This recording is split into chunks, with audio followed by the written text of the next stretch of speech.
दोस्तों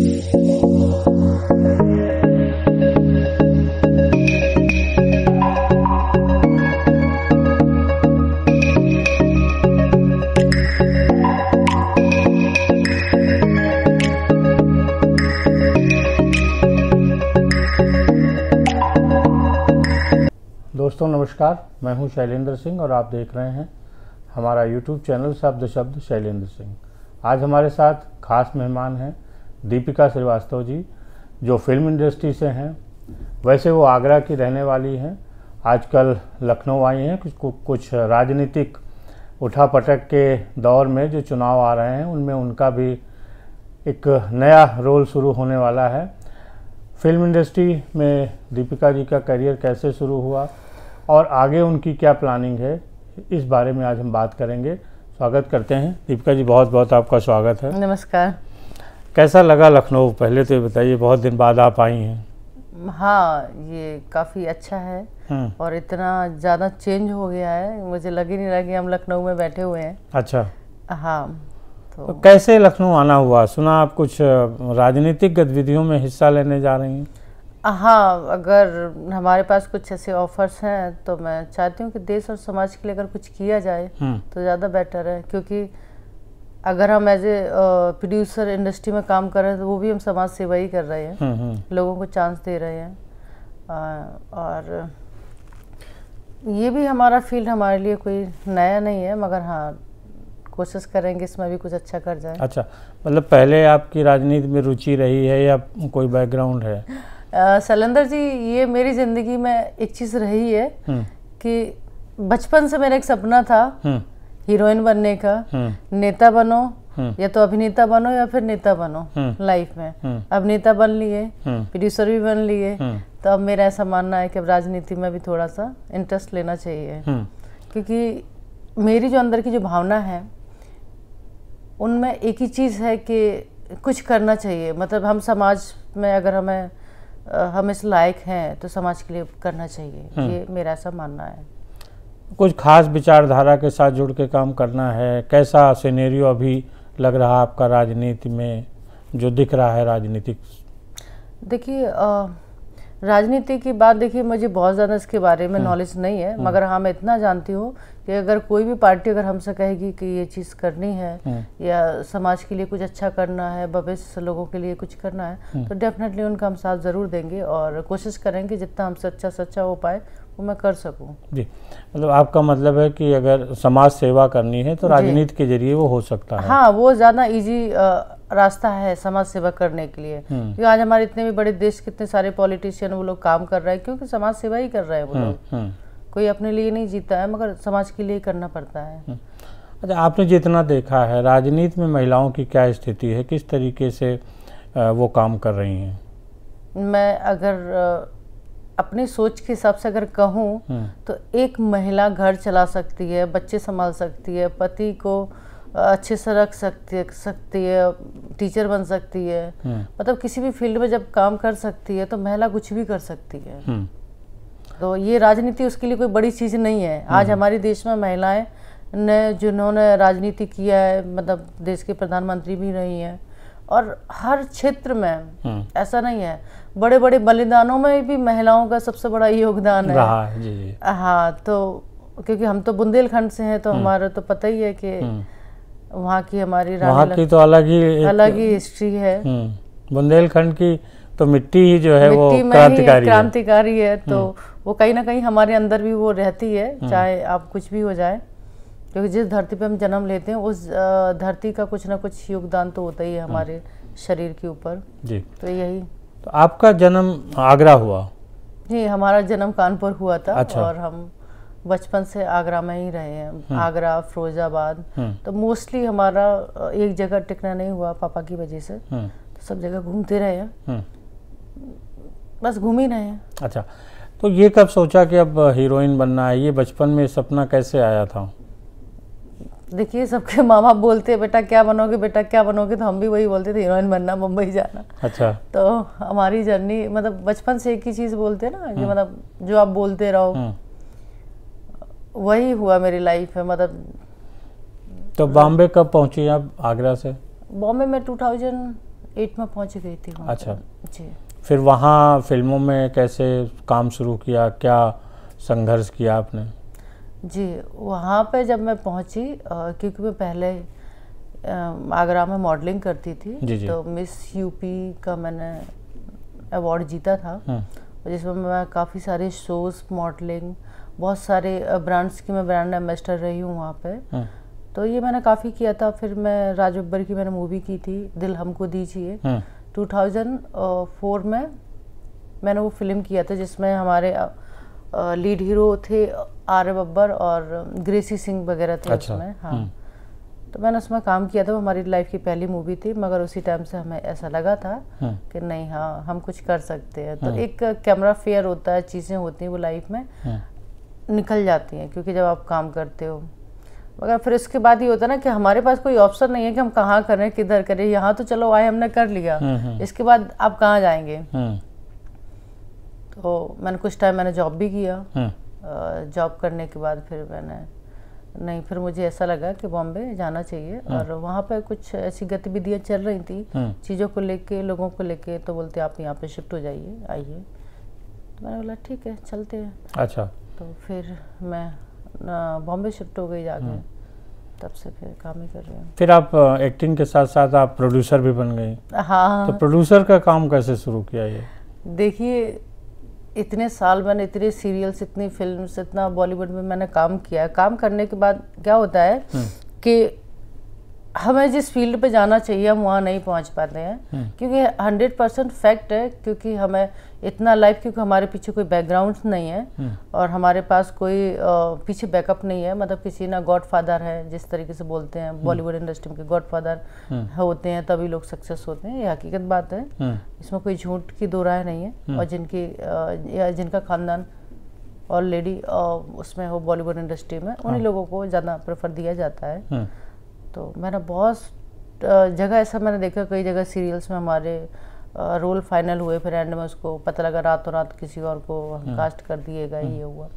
तो हमने बहुत स्ट्रगल किया लाइफ में। और ये 10 साल की जो जर्नी थी हमारी काफ़ी ज़्यादा थी। और उसके बाद फिर मैंने एक दिन सोचा बहुत हो गया दूसरों से काम मांगना, अपना ही खुद करते हैं, बाकी भगवान की मर्जी है।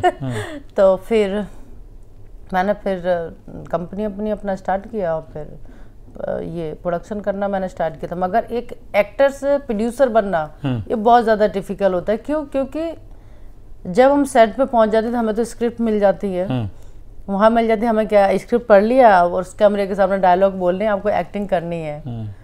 मगर जब आप प्रोड्यूसर बनते हो तब मतलब बाकी बैकग्राउंड भी बहुत सारी चीज़ें संभालनी पड़ती है, बहुत संभालना पड़ता है। और सच बताइए, जब मैंने प्रोडक्शन हाउस डाला था तो मुझे बिल्कुल अंदाजा भी नहीं था मुझे किससे क्या बात करनी है, किस रिलेटेड बात करनी है, कुछ भी आइडिया नहीं था। मतलब मेरे लिए बिल्कुल नया था। तो फिर सीखते सीखते सीख गई। फिर हमने छोटे छोटे से प्रोजेक्ट करना स्टार्ट किए।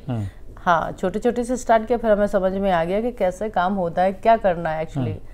तो वो सारी चीज़ें फिर मैंने करते करते मैंने अभी तक 50 प्रोजेक्ट ऑलरेडी कर लिए, जिसमें series, short films, movies, songs बहुत हैं इसमें करने के लिए। काफ़ी मैंने इवेंट्स भी काफ़ी किए हुए थे। तो एड्स इंडस्ट्री में मैंने बहुत काम किया हुआ, काफ़ी बड़ी बड़ी कंपनियों के मैंने एड्स किए हुए। तो करती रहती हूँ। अब तो ये सोचो इतने साल के अंदर मैं मास्टर इंसान हो गई हूँ इसके मामले में। कुछ इवेंट बड़ा भी, कोई ब्यूटी प्रेजेंट भी सोच रही हैं लेके आने का? हाँ, मेरी जैसे आपकी बातचीत हुई थी, क्योंकि मैंने अभी हमारा एक और भी आने वाला है शायद, अभी काम उस पर चल रहा है। गोरखपुर में ऑडिशन हो रहा है उसके। अच्छा। शायद लखनऊ में भी होंगे, या अभी कई सारी स्टेट्स में उसमें भी कर रहे हैं। वो भी भारत गुरु गौरव अवार्ड करके है। अच्छा। हाँ, तो हमारी एक टीम उधर काम कर रही है। मगर हाँ, जो मैं करना चाहती हूँ मेरा है, मैं एक ब्यूटी प्रेजेंट करना चाहती हूँ बहुत बड़े लेवल पे, मतलब पूरे इंडिया के लेवल पे। अच्छा। हाँ, मैं चाहती हूँ पूरी इंडिया की खूबसूरत हमारे शो में हो लड़कियाँ, और उनको तो मिस और मिसेस दोनों या खाली मिस? नहीं, मिस करूँगी, मिसेस नहीं करना है। क्योंकि ब्यूटी का मतलब ही होता है एक लड़की, और मिसेज में ये आ जाता है कि वो एक अलग वो हो जाता है। हाँ, प्रोफेशनल नहीं। हाँ, वो प्रोफेशनल नहीं होती हैं, क्योंकि लड़कियां एक पढ़ी लिखी होती हैं, उनका कैरियर भी आगे, कैरियर भी जी, तो उससे करने के लिए तो मैंने सोचा ये प्लान करते हैं। तो इवेंट ज़्यादा बेटर है, ये ब्यूटी पेजेंट जो है तो उसी पे काम चालू है। हाँ, ब्यूटी पेजेंट में आगे और क्या सोचा आपने? ब्यूटी पेजेंट में हमने ये सोचा है कि यहाँ पे मोस्टली हम चाहेंगे इंडिया का जितना भी टैलेंट है हम उनको सामने लेके आएँ। और इंडिया के अंदर बहुत टैलेंट है, नो डाउट। ज़रूरी नहीं है बॉलीवुड में 2-4 लोग गिने चुने वो नहीं है, पूरे इंडिया में बहुत सारा टैलेंट है। और मैं चाहती हूँ सबको मैं बाहर लेके आऊँ और उनको एक प्लेटफॉर्म दूँ, और प्लेटफॉर्म देने के बाद उनका वो अपने करियर पे उस चीज़ पर फोकस कर सकते हैं और उनको बाकायदा मार्गदर्शन दिया जाएगा कि कैसे करना है, किस तरीके से करना है। वो बहुत ज़रूरी होता है क्योंकि गाइडलाइंस किसी को नहीं होती हैं। तो मैंने वही प्लान किया है उस चीज़ के लिए। अच्छा। हाँ, जिसमें कोई भी हर फील्ड का लोग उसमें कांटेक्ट कर सकता है, इस चीज़ का हमने खास ध्यान किया गया है। अच्छा, जब फिल्म इंडस्ट्री की बात करते हैं तमाम सारे र्यूमर्स होते हैं, कहीं मीटी होता है, कहीं कास्टिंग काउच का जिक्र होता है, कहीं लगता है कि भाई जब तक आप कुछ सेक्रीफाइस नहीं करेंगे करियर आगे नहीं बढ़ता है। ये सारी मिथ क्या हैं? आप तो इतना लंबा वहाँ रही हैं, ये सिर्फ गॉसिप हैं, अखबारों की बातें हैं, या कुछ ओरिजिनल में भी वहाँ हैं? देखिए, हर चीज़ ओरिजिनल तो हर चीज़ होती दुनिया में। अफवाहें ऐसी नहीं उड़ती हैं किसी भी चीज़ को लेके। वो आपके ऊपर डिपेंड करता है कि आपको क्या क्या रास्ते पे चलना है। कास्टिंग काउच भी होता है या वहाँ पे कुछ भी होता है बॉलीवुड के अंदर, तो वो ऐसा है कि आपकी मर्जी के बिना किसी के साथ कुछ भी नहीं होता है। लोग अपनी मर्जी से करते हैं और कुछ लोग बदनाम भी करते हैं बॉलीवुड इंडस्ट्री को, क्योंकि ग्लैमर में हर कोई जानना चाहता है और ग्लैमर में वही आता है जिसके अंदर टैलेंट है। ज़रूरी नहीं आप बहुत खूबसूरत हैं, बहुत ज़रूरी नहीं आप बहुत अमीर हैं और आप हीरोइन बन नहीं बन सकते, क्योंकि वो आपके लिए वो टैलेंट इतना होना चाहिए और वो हर किसी के अंदर नहीं होता। बहुत मैंने दुनिया में अमीर इंसान देखे हैं मगर नहीं होते वो लोग। पर ये कुछ लोग होते हैं जिनके अंदर कला की भावना होती है, और कला की जिसके अंदर भावना उसकी रिस्पेक्ट तो करनी चाहिए, चाहे कोई भी कलाकार हो। हमारे यहाँ पे बहुत लोग आते हैं आर्टिस्ट लोग, हम उनकी रिस्पेक्ट करते हैं क्योंकि मैं भी एक आर्टिस्ट रह चुकी हूँ। तो मैं हमेशा इस चीज़ को ध्यान में रखती हूँ हमारे किसी भी काम में, तो उनको हर वो ट्रीटमेंट दिया जाए जो सुविधा अनुसार हो और जिससे उनको कभी ऐसा नहीं लगे नहीं वो हमारे यहाँ हमारे साथ काम कर गए तो उनको कुछ। आज हमारे यहाँ से बहुत सारे ऐसे एक्टर हैं जो निकले, हमने जिनको हमने चांस दिया है, आज वो बहुत सारी सीरीज़ में बहुत सारी जगह उनको काम मिल रहा है। और जब वो आपको थैंक यू बोलते हैं कि नहीं मैम आपकी वजह से आपने हमें चांस दिया, इसलिए मैंने नहीं, हमने चांस नहीं दिया, ये आपके अंदर टैलेंट है इसीलिए आप यहाँ तक आए हैं और आगे भी आप जाएंगे। तो कोई आपको एक बार चांस दे सकता है, 2 बार दे सकता है, उससे ज़्यादा नहीं दे सकता है। टैलेंट होगा तभी आप आगे बढ़ेंगे। टैलेंट होगा तभी आप आगे बढ़ पाओगे, बिना टैलेंट के नहीं होता है। पहले फिल्म इंडस्ट्री में लड़कियां जाती थी तो मॉडलिंग और हीरोइन बनने जाती थी। आज डायरेक्टर भी हैं, प्रोड्यूसर भी हैं, टेक्नीशियन भी बहुत सारी हैं। करेक्ट। तो इतने 10 सालों में आपने देखा कि वहाँ पे जो वुमेन एम्पावरमेंट हुआ है इस तरीके का, वो कैसा है? देखिए, मैंने शुरुआत से ये चीज़ आपको बताई कि बॉलीवुड एक बहुत बड़ा प्लेटफॉर्म है, छोटा मोटा प्लेटफॉर्म नहीं है, बहुत बड़ा है। तो इसमें हर डिपार्टमेंट है। आज के टाइम में हमारे डिपार्टमेंट में लड़कियां डायरेक्टर है, प्रोड्यूसर भी हैं, लड़कियां हीरोइन भी हैं, लड़कियां बहुत सारे क्या बोलते कैमरामैन भी लड़कियां हैं, डीओपी लड़कियां हैं, कॉस्ट्यूम में लड़कियां हैं। तो ये समझ लो ऐसा कोई डिपार्टमेंट नहीं है कि जिसमें लड़कियां ना हो। ज़रूरी नहीं है कि हम हीरोइन नहीं बने तो हम बॉलीवुड छोड़ दें। आपके पास बहुत सारे काम है सीखने के लिए, आप बहुत अच्छी डायरेक्टर बन सकती हैं। आज हमारे देश की देखिए ना कितनी बड़ी बड़ी डायरेक्टर्स हैं जो लोग वो सब लेडीज ही है ना, कौन है। और पहले सिर्फ एक सिनेमा होता था, फिर सीरियल्स हो गए, अब वेब सीरीज हैं, बहुत सारा एक चेंज आया है। हाँ, ये देखिए दुनिया में चेंजेस होना बहुत ज़रूरी है। एक टीवी की दुनिया थी, फिर उसकी थी, मगर आज वेब की दुनिया आ चुकी है। हाँ, मगर वेब की दुनिया बहुत अच्छी है, ऐसा नहीं है कि हम उसका वेलकम करते, क्योंकि जो भी नई चीज़ है उसका हमेशा स्वागत करना चाहिए, मगर उसको मिसयूज़ नहीं करना चाहिए। मेरा मानना ऐसा है कि लाइफ में किसी भी चीज़ का इस्तेमाल करिए, मिसयूज़ मत करिए।